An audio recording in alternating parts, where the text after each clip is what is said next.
and welcome back to Card Highlight. I'm Brandon, and today we're going to be talking about Sensei's Divining Top. This one's a classic, but also a really relevant card, and if you're running ninjas, of course, this is something that you probably have already heard of. For me personally, because this is just one of my favorite cards, I have had this for quite a while, and I've been playing it consistently, and I just love it. But with that said, let's get into all the nitty-gritty details of this card and see what it can do. As usual, we'll start with the mana cost. This is one colorless mana, which makes it super easy to get onto the battlefield, and overall just is great because it can go into a multitude of decks. Its type is an artifact. The set is interesting because what you're seeing here is from Double Masters 2022, but its original set is Champions of Kamigawa, which is interesting because you would have thought that this card would have come out in the new set from Kamigawa, but instead we got it in Double Masters, so it is what it is. We're happy to have it nonetheless. Its text simply says, for one colorless mana, look at the top 3 cards of your library, then put them back in any order. If you tap, you can draw a card, then put Sensei's Divining Top on top of its owner's library. Okay, so now that we know about the mana cost, the type, the set, and the text, I really want to talk about the artist. As always, guys, in Card Highlight, we really like to focus on the artist, most importantly, as they don't usually get all of the appreciation I think that they deserve. So I want to really focus on Michael Sutphin here. He's the OG artist for both the original card and this one, but he also has worked on many other cards as well. The alt art is done by Greg Staples, however, this is not what you're seeing here. I don't own that card, and also it's just not the art that I chose to focus on in this video, again because Michael was the original artist for this. Michael started his career in 1996 working in the realm of science fiction and fantasy, Dungeons and Dragons. So Magic the Gathering came naturally very quickly after that, but he's also worked on Warcraft. By 2001, he added Lucasfilm to his client roster, creating artwork for several Star Wars releases.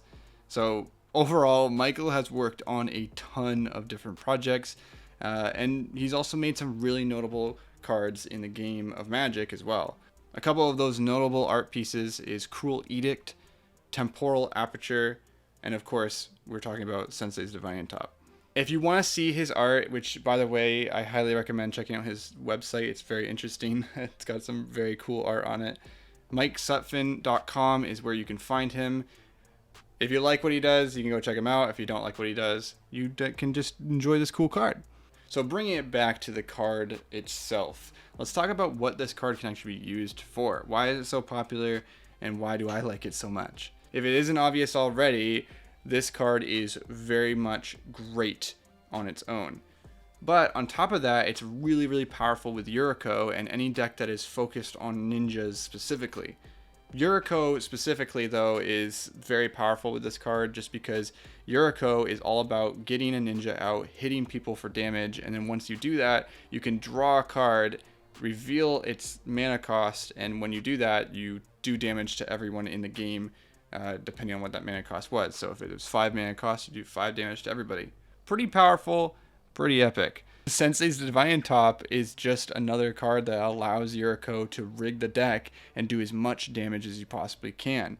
And in some cases, it also is what's going to help save you in a situation where you really need to do a lot of damage to people and you can only get a certain amount of hits in. Maybe you can only get 1 hit in, and you really need that top card to be dangerous and hard hitting. But believe it or not, this card has more abilities on its own. It's able to work really well with a card named Scroll Rack, which is basically doing the same thing. So just having these two on the battlefield is going to make a lot of problems for your enemies because they now have to get rid of both. So having both of them on the battlefield working together in tangent, it can be very dangerous. You can also use it with Bolas's Citadel plus Aetherflux Reservoir. And how that works, you can use Sensei's Divining Top with Bolas Citadel to get the best card you can, and then Aetherflux helps reduce the cost of life. And this is something I said in the last video I made as well. This card can just do a lot with a lot of different cards. It can basically combo all day long. So definitely come up with your own combos if you so desire. So that's all we have for this video, guys. But before we go, I just want to say thanks so much for watching. And also, Sensei's Divine Top is just a great card, and I hope you enjoyed learning about it. If you haven't heard of this card before, well, welcome to the High Life, baby. This card is great. It's a banger. It's a huge win for any Yuriko deck. Basically, if you're not building it in Yuriko, what are you doing? This is just a great card, and I would love to see it used outside of Yuriko. I think personally I'm a little biased, and I just think it's perfect for Yuriko, so I only ever used it in Yuriko. But I would love to see what this card can do outside of that.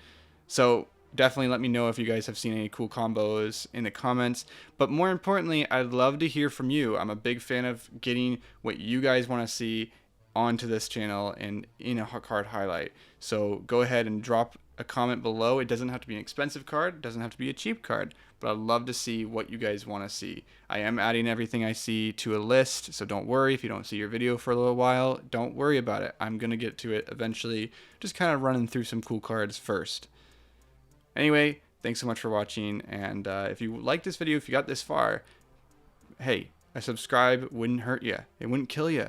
You get to stick around and see more of these videos, which will be coming out hopefully quite often. Thanks so much. See you next time.